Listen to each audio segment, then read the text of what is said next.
निवडणुका आल्या की युती असो वा आघाडी, मतभेद तर होणार हे नक्की आहे. त्यातच मुंबईमध्ये महायुतीतही असाच राडा सुरू आहे, तोही एकमेव नेत्यावरून. आणि तो नेता म्हणजे अर्थात नवाब मलिक. मलिक जर राष्ट्रवादीची धुरा सांभाळणार असतील मुंबईसाठी, तर मग मुंबईमध्ये राष्ट्रवादी ही युती सोबत सहभागी होऊ शकत नाही, अशा पद्धतीची भूमिका दोन्ही मित्र पक्षांकडून घेण्यात आली आणि राष्ट्रवादीला अडचणीत ठेवण्यात आलंय. त्यामुळे अजितदादा आता मलिकांवर टाकलेली ही जबाबदारी काढून घेणार की काय, अशा शंका उपस्थित होत होत्या.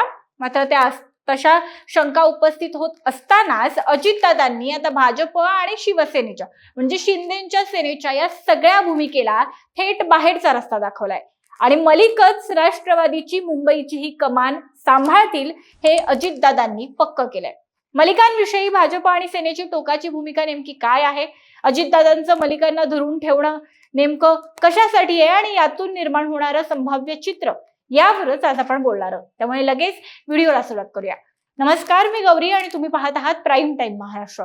सुरुवातीला एक महत्त्वाची आठवण, तुम्ही जर अजूनही आमचं चॅनेल सबस्क्राईब केलं नसेल तर ते जरूर करा. तर महायुतीमध्ये आता अशी स्थिती आहे की मुंबईत भाजप आणि शिवसेना एकत्र आलेत, पण अजित पवारांच्या राष्ट्रवादी काँग्रेसचं तळ्यात मळ्यात दिसतंय. याचं कारण आहे नवाब मलिक. मुंबई भाजप अध्यक्ष अमित साटम यांनी नवाब मलिक यांच्याविषयी आपल्या पक्षाची भूमिका स्पष्ट करताना म्हटलंय की जर नवाब मलिक हे राष्ट्रवादीचे नेते असतील तर आम्ही त्यांच्या बरोबर राहू शकत नाही. त्यांच्या विरोधामध्ये गंभीर आरोप आहेत. आता हे गंभीर आरोप काय, तर नवाब मलिकांवर अंडरवर्ल्ड डॉन दाऊद इब्राहिमच्या कारवायांशी संबंधित मनी लॉन्ड्रिंग प्रकरणाचा आरोप आहे. त्यांना 2022 मध्ये याच प्रकरणी अटक करण्यात आली होती आणि ते सध्या जामिनावर बाहेर आहेत. आता या प्रकरणाची पुढील सुनावणी ही थेट 2026 मध्ये होण्याची शक्यता आहे आणि याच प्रकरणामुळे भाजपला नवाब मलिक नकोसे झालेत. शिवाय खुद्द मुख्यमंत्री देवेंद्र फडणवीस सुद्धा असं म्हणाले की राज्यातील 29 शहरी भागांपैकी बहुतांश ठिकाणी भाजप आणि शिवसेना एकत्रच लढतील, पण मुंबईत राष्ट्रवादीबाबत मात्र वेगळा निर्णय घेतला जाऊ शकतो. शिवाय शिंदे सेनेनं सुद्धा आता भाजप सारखीच भूमिका घेतलेली आहे, भाजपच्याच मागे मम म्हटलेलं आहे. त्यामुळे आता भाजप आणि शिंदे सेना मलिकांना इतका स्पष्ट विरोध करते म्हटल्यावर अजितदादा काय निर्णय घेणार आपल्या नेत्याबद्दल हे पाहणं फार महत्वाचं होतं. पण अजितदादांनी अखेर आता भाजप आणि शिवसेनेच्या या विरोधाला जुमानायचं नाही हे पक्क केलेलं दिसतंय. भाजप आणि शिवसेनेच्या या विरोधाला न जुमानता उपमुख्यमंत्री अजित पवारांनी मुंबई मनपाची जबाबदारी ही नवाब मलिक यांच्याच खांद्यावर कायम ठेवली आहे. आता मलिकांना जबाबदारीवरून न हटवण्याचा हा निर्णय किंवा खटाटोप नेमका कशासाठी, तर अर्थातच मुंबईतील मुस्लिम बहुल भागांसाठी हे काही वेगळं सांगायची गरज नाहीये. दुसरीकडे मुंबईमध्ये राष्ट्रवादीसाठी नवाब मलिकच महत्वाचे नेते आहेत. मुंबईमध्ये पक्षाची संघटनात्मक ताकद कमी असली तरी नवाब मलिकांच्या धर्मनिरपेक्ष प्रतिमेमुळे मुस्लिम आणि दलित मतांवर राष्ट्रवादी चांगला प्रभाव टाकू शकते आणि त्यामुळे अखेरचे प्रयत्न म्हणून आता असं म्हटलं जाते की महायुती सोबत काही चर्चा करण्यासाठी एक समन्वय समितीची स्थापना करण्यात येण्याची शक्यता आहे.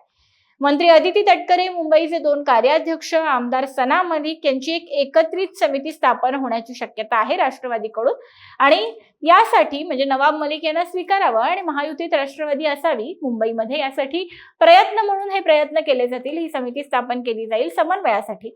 पण हेही प्रयत्न जर निष्फळ ठरले तर मग एकटं लढण्याची सुद्धा राष्ट्रवादीची तयारी आहे.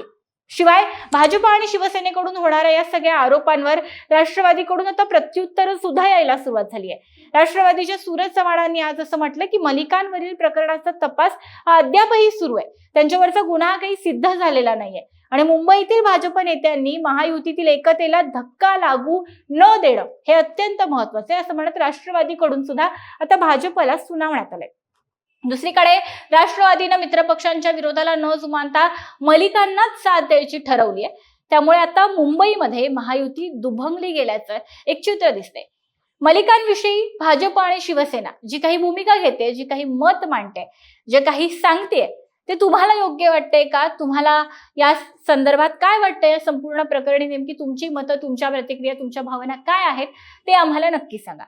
आता बघा, अनेक घोटाळे, अनेक आरोप, अनेक गंभीर आरोप आणि अनेक प्रकरणांमध्ये अडकलेली मंडळी, नेते, मंत्री असतील किंवा अन्यही कार्यकर्ते पदाधिकाऱ्यांची सुद्धा फळी असेल, त्यातही अनेक नेते असतील महायुतीत जे अशा विविध गंभीर प्रकरणांमध्ये अडकलेले आहेत. पण तरी सुद्धा अनेकदा आपण असं पाहतो की भाजपमध्ये गेल्यानंतर त्यांच्यावरचे हे सगळे आरोप भाजप विसरून जाते. पण मग नवाब मलिक यांच्या बाबत असं का होत नाहीये? याचं कारण तुम्हाला काय वाटतं? आम्हाला कमेंट बॉक्समध्ये नक्की सांगा. व्हिडिओ महत्त्वाचा वाटला तर लाईक करायला विसरू नका. धन्यवाद.